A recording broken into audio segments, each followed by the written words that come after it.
The Honorable Pravin Gordon, Minister of Public Enterprises, distinguished guests, ladies and gentlemen, good morning.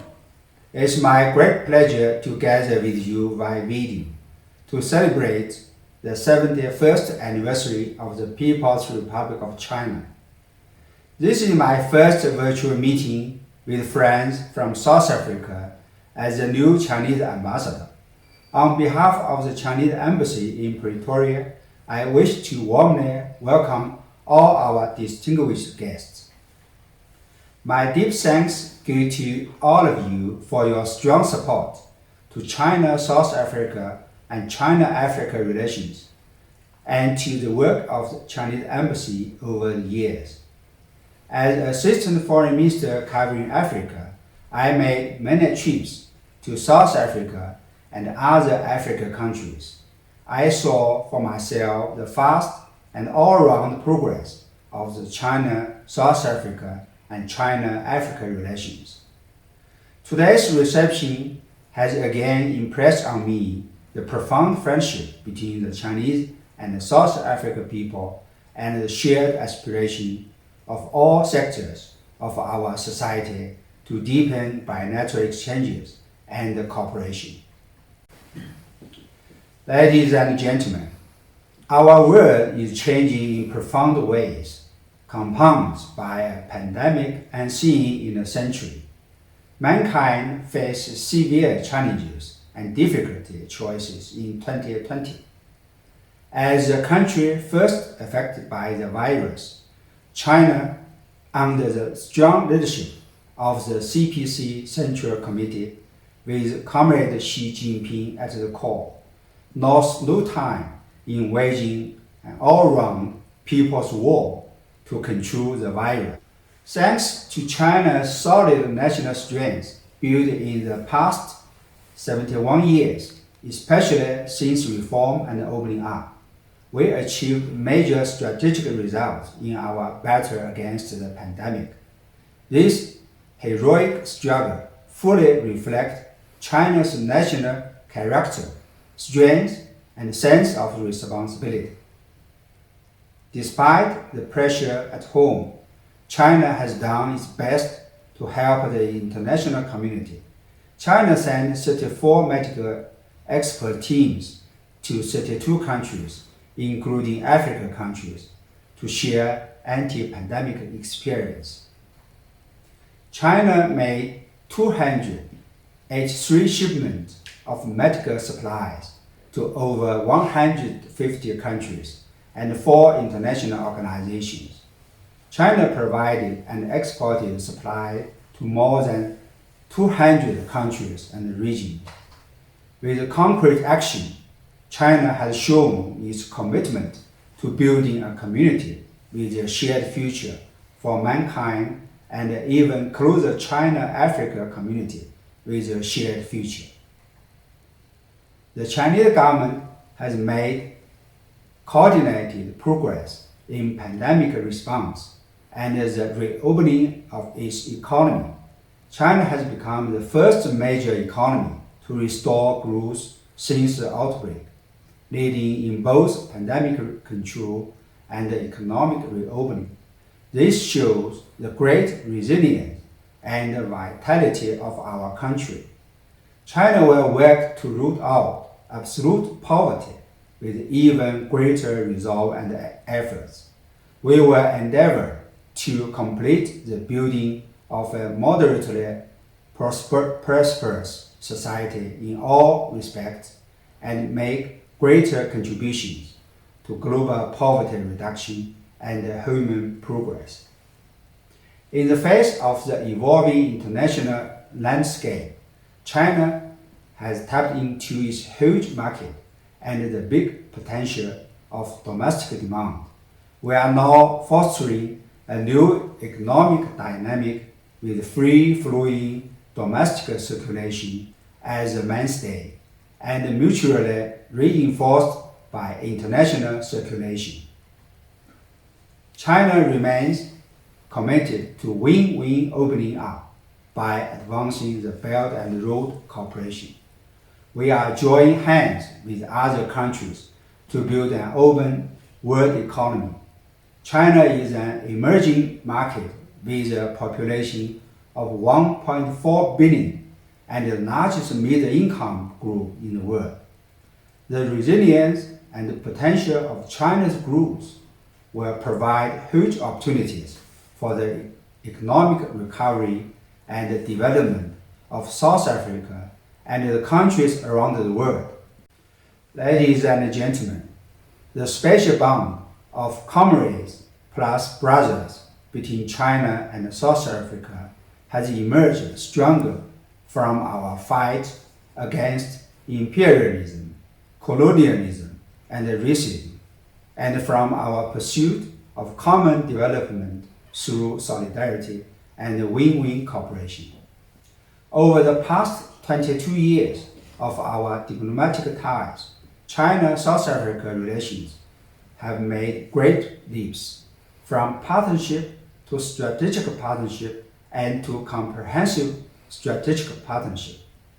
President Xi Jinping made 3 state visits to South Africa and co-chaired the Beijing Summit and the Forum on China-Africa Cooperation with President Ramaphosa.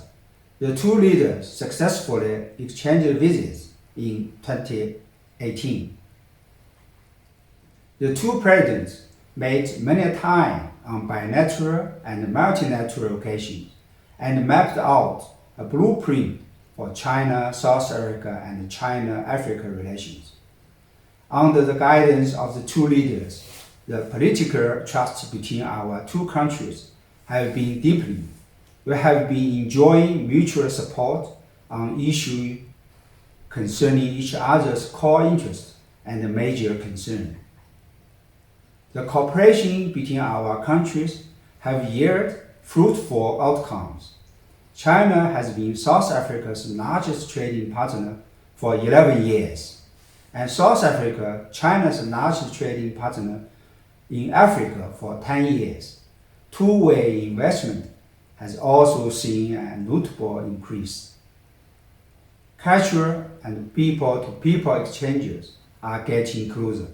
We established the first high-level people-to-people exchange mechanism between China and Africa. We held the Year of China and the Year of South Africa in each other's country for the first time in the history of China-Africa relations. The two sides strengthened coordination and cooperation in multilateral organizations to jointly safeguard the common interests of our two countries and other developing countries in regional and international affairs. During the pandemic, China and South Africa have joined hands in fighting the disease. We showed solidarity and a firm resolve to overcome the difficulties, injecting positive energy into China-Africa and global anti-pandemic cooperation. President Xi Jinping and President Cyril Ramaphosa have exchanged letters, messages, and phone calls on many occasions. The two leaders jointly hosted the extraordinary China-Africa Summit on solidarity against COVID-19 to discuss ways for China and Africa to defeat the virus together. Up to now, China has donated more than 6 million masks, hundreds of thousands of testing kits, ventilators, protective suits, and other supplies to South Africa. The two sides also shared pandemic control experience. We will continue to provide assistance to South Africa in light of your need. Friends from all sectors in South Africa have also made cash and in-kind donations to support China's fight against the epidemic. All these reflect the profound friendship between our two countries and peoples in trying times. We are glad to see that since the outbreak of the pandemic in South Africa, President Ramaphosa has immediately set up and to lead the National Command Council for COVID-19 response and declared a national state of disaster. The ANC government has taken a series of pandemic prevention and control measures, such as the national lockdown and the closure of borders to prevent the import and the spread of coronavirus, saving thousands of South African people's precious lives. Now the pandemic situation in South Africa is getting much better, and the economic and social development is getting back on track. All those decisive measures have demonstrated the remarkable leadership of President Ramaphosa and the ANC government. Please accept our congratulations. Ladies and gentlemen, this year marks the 20th anniversary of FOCAC. It's a momentous year in the history of China-Africa relations. Over the past 2 decades, especially since the Johannesburg and Beijing summits, the win-win cooperation between China and Africa has covered almost all African countries and delivered real benefits to our peoples. China is ready to work with Africa to chart the course for post-pandemic cooperation and follow through on the outcomes of the FOCAC Beijing Summit and the extraordinary China-Africa Summit. China will continue to support Africa's fight against the pandemic and advance the high quality and high standard Belt and Road cooperation with African countries. Hopefully, this will facilitate Africa's economic recovery in the post-COVID-19 era. Ladies and gentlemen, the year 2020 also marks the 75th anniversary of the victory of the World Anti-Fascist War and the founding of the United Nations. During the summit commemorating the 75th anniversary of the United Nations, President Xi Jinping delivered important speeches proposing that the UN must stand firm for justice, uphold the rule of law, promote cooperation, and focus on real action. At such a critical juncture, it's more important than ever to strengthen solidarity and coordination and to advocate win-win cooperation. Unfortunately, a certain country will fully walk away from its international commitments, withdraw from international treaties and organizations, and recklessly pursue unilateralism, protectionism, and bullying. Such acts have seriously undermined multilateralism, free trade, and international fairness and justice. This is not conducive to the common interest of the international community, including China and South Africa. China will continue to uphold multilateralism, safeguard the UN-centered international system, and the WTO-centered multilateralism trading regime, and take an active part in the reform of global governance system.